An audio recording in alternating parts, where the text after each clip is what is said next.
Okay guys, so I've skipped a few steps, but I'm just trying to show you how I keep perfect round shape. I take my cake pop maker. After I'm done shaping and sizing all of them, I will take them back out, roll them by hand, place them back in this, dip paper straws into the melting chocolate, and then shove them in here. Now this side is much easier to remove cake pops than this side because this has a little lip that you have to like finagle with. So you can take it back out after, pull it out of the freezer. You're gonna have to reshape it just a little bit because you get that line, that weird little line. But placing it in this makes it so there isn't that flat spot. Now sometimes I really like the flat spot, depending on like if it's gonna be on these cute little, tiny little round plastic serving things. And then you basically just use it as a handle or whatever. But the chocolate that I've used is I get mine from Michael's. It's the Sweet Tooth Fairy, and I made a mixture of it to make this light, like strawberry shortcake theme. And you don't want it too hot, especially since you're going to be putting these in the freezer. If your chocolate is too hot and your cake pop is really cold, these things will crack, and it'll lose its perfect, beautiful look you're going for.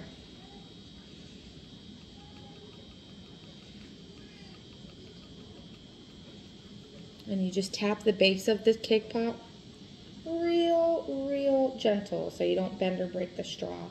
But it actually works really well. I actually bought a back massager, and it vibrates at like really high speeds, and it works great, but I don't know where it's at. And then you get this perfectly round cake pop. Now, sometimes I'll add glitter. Sometimes I'll do sanding sugar. This one is from, I believe, Safeway. And I take a little extra bowl here and literally just roll over the entire thing with sanding sugar. And it's super duper simple.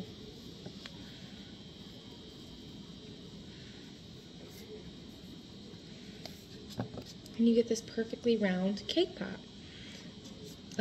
These are special order straws, so I cut them way shorter than I usually do, and I just don't want to run out. And so depending on what look you're going for, this one's that light pink with shimmery cuteness on there. And it's like a strawberry buttercream that I added into the mix. So, yeah. And then get some like paper to pour this back into the jar. Or if you know you're going to use all of it, which I can usually use one of these for an entire 15 cake pops. This will cover 15 cake pops with this size. And you don't even have to put it back in here. When I eventually empty this out, I just dump it bowl after bowl. Same two bowls over each other. And I'll show you guys the finished product when I am done. Aurelia's little baby will be there.